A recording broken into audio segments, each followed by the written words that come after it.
Hola, hola, espero estén teniendo un excelente día. Hoy hablaremos sobre la organización celular, pero antes de eso nos pondremos un poquito en contexto con algunas definiciones. Espero no aburrirlos. Dicho esto, podemos continuar. Así que quédense conmigo. Yo soy Ami Torres y esto es 15 minutos de biología. Comenzamos. Y bueno, después de todo el chismecito histórico que nos dimos en los capítulos anteriores, comenzaremos con la organización celular. Pero antes de eso, daremos un pequeño repaso. Recordemos que los estudios sobre la célula comenzaron más o menos a mediados del siglo XVII.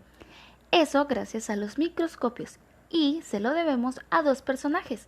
El primero, Robert Hooke, quien también fue la primera persona en acuñar el término célula, sin embargo, no es de la manera en la que lo conocemos al día de hoy, y a nuestro comerciante de telas favorito, Anthony Leeuwenhoek, quien observó diversas células como protozoos y espermatozoides.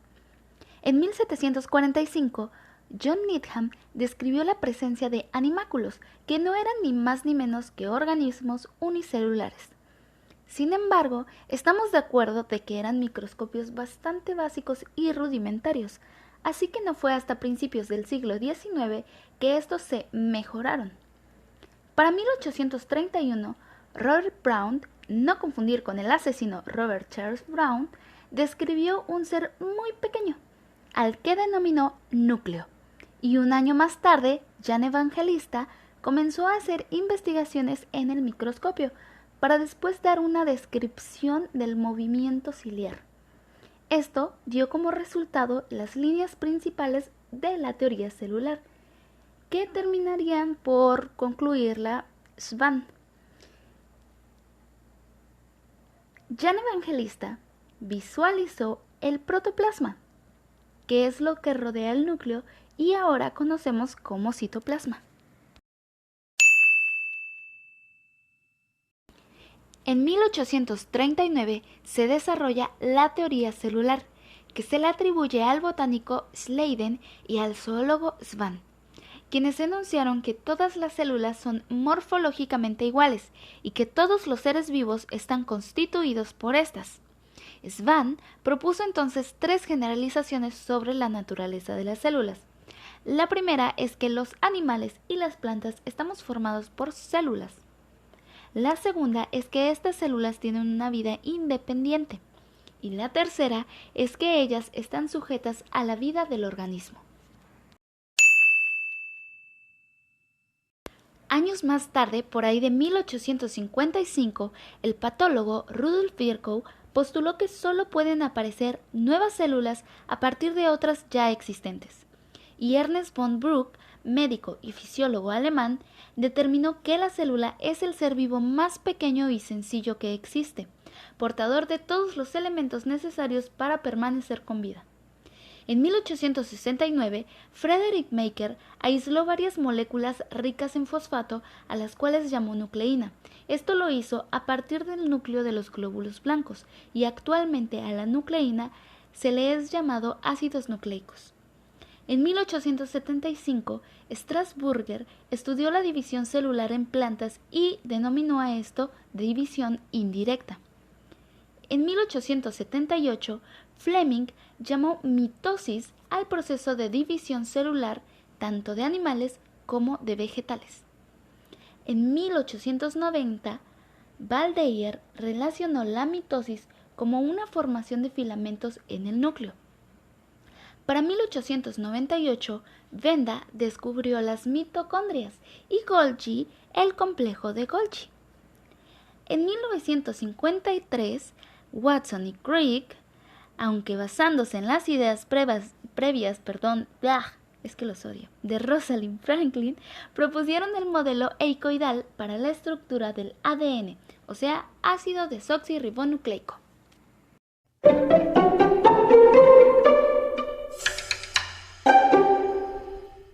Y como resultado de todas estas investigaciones, podemos decir que la célula se divide en dos tipos.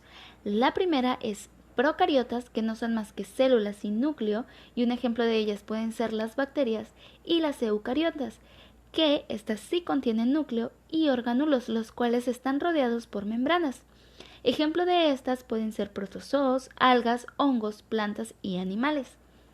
Estas células presentan 3 tipos de actividades.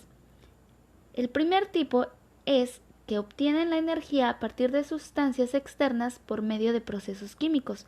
El segundo es reproducirse y crecer a partir de la síntesis de moléculas. Y el tercero es transformar dicha energía utilizándola para moverse en su medio y transportar los nutrientes contenidos en su interior. La forma en la que se realizan estos procesos constituye el funcionamiento de la maquinaria llamada vida. Y el tamaño de ellas puede variar desde milésimas de milímetro hasta llegar a ser visibles fácilmente.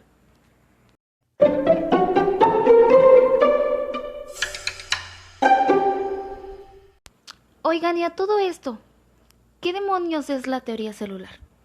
Bueno, se los he estado diciendo en todo el capítulo, pero se los voy a resumir ahora. Básicamente se basan en todos los postulados anteriormente dichos. El primero es que la célula es el ser vivo más pequeño y sencillo que existe. De ahí es que la célula es la unidad morfológica de todos los seres vivos, es decir, todos nosotros estamos constituidos por una o más células. Esta también es la unidad fisiológica de los organismos, ya que es capaz de realizar todos los procesos metabólicos necesarios para permanecer con vida. También es la unidad genética autónoma de los seres vivos, es decir, estas contienen la información sobre la síntesis de su estructura y el control de su funcionamiento, y también es capaz de transmitir todo esto.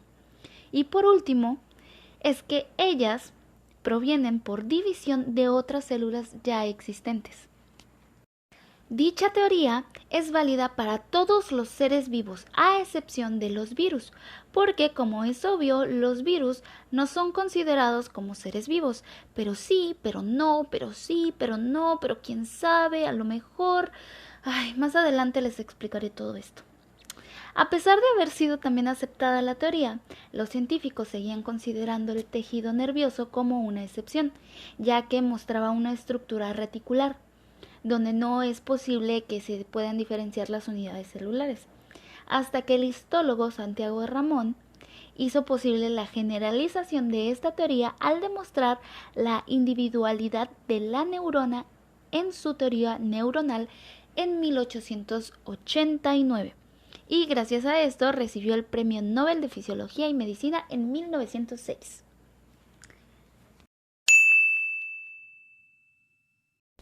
Y ahora sí, nos vamos a poner bien maricondo porque sí, hemos llegado a la organización celular.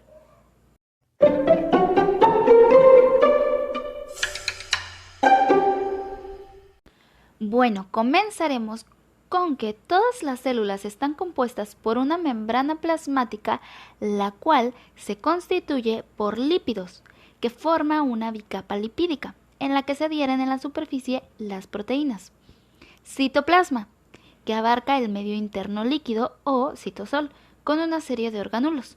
Y cuentan con material genético, el cual está constituido por una o varias moléculas de ADN.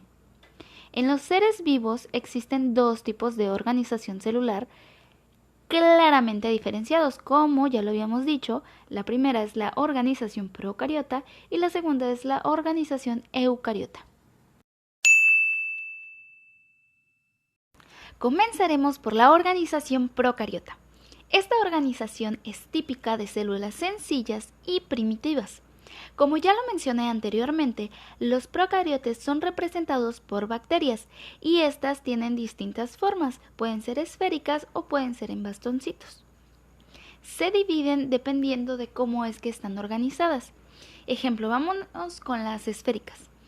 Si nada más están unas separadas, una unidad, se les llama cocos, y si son 2, son diplococos.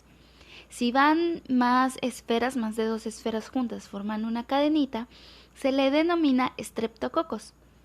Si los ven como si fueran un racimito de uvas, son estafilococos. Tétradas, si son en grupos de 4, o sarcinas, si estas forman un cubito. Y pasando a los bastoncitos o bacilos, hablamos de que si están en una unidad, se les llama simplemente bacilos. En parejas, diplobacilos. En cadenas, streptobacilos. Y si son en espiral, se les llama espirilos. Pero si las espirales están un poquito más abiertas, se les llama espiroquetas.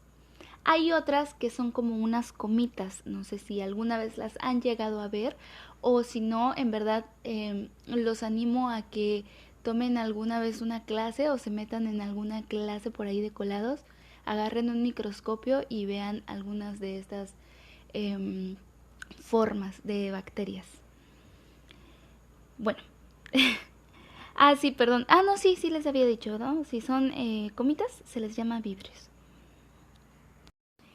Estas bacterias, ya sean arquebacterias, eubacterias, cianofisias o simplemente células procariotas, están protegidas por una capa, la cual las protege de la desecación, glóbulos blancos y antibióticos, y también ayuda a que ellas conserven su forma, como anteriormente dije, ya sea cocos o bacilos. Y ojo, no todas lo tienen. Es por eso que las que cuentan con ello tienen una mayor capacidad de infección. A esta cápsula se le denomina cápsula bacteriana. También están comprendidos por citoplasma, que tiene un aspecto granuloso debido a que tiene ribosoma.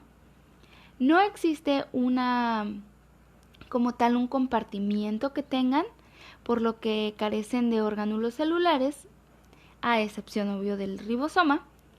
Y esto es debido a que también carecen de un núcleo auténtico, ya que no está rodeado por una membrana nuclear, por lo que el ADN o cromosoma bacteriano, que es una sola molécula circular, se encuentra disperso en el citoplasma, en una región a la cual se le denomina nucleoide. También pueden presentar pequeñas moléculas de ADN circular, los cuales se les llaman plásmidos, y estos contienen información genética que está relacionada con las funciones específicas de la bacteria, y cuando hablemos de microbiología ya les estaré contando un poquito más sobre esto. También existen algunas que tienen flagelos, y estos están formados por la proteína flagelina. Los flagelos lo que hacen es que le dan el movimiento a la bacteria, las cuales tienen estructuras diferentes. O sea, los flagelos pueden tener diferentes estructuras. Y hay otras cositas llamadas fimbras, que no son más que pelitos huecos, los cuales están situados en la superficie de algunas bacterias. Y esto, a diferencia de los flagelos, no es para el movimiento, sino que ayudan a que ellas se fijen en el sustrato o en otras células, lo cual también les permite transmitir su ADN de una a otra. Por último, pero no menos importante, tienen una división simple, la cual es por fragmentación. Y contienen enzimas respiratorias, las cuales están localizadas en los mesosomas de la membrana plasmática. ¿Todo hasta ahí ok? ¿Vamos bien?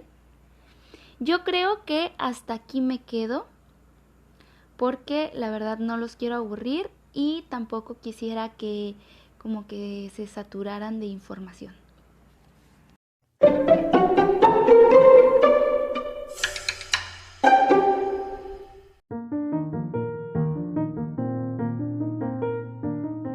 Así que con esto terminamos el capítulo de hoy. Haré uno un poquito más cortito explicando la organización eucariota. Gracias por haber llegado hasta aquí y recuerden que somos una célula que explota y esa no la paran.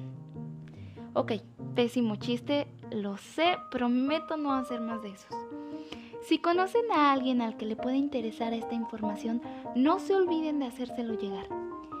Y si tienen alguna duda, me la pueden dejar en los comentarios o en Facebook. Yo soy Ami Torres y esto fue 15 minutos de biología. Hasta la próxima.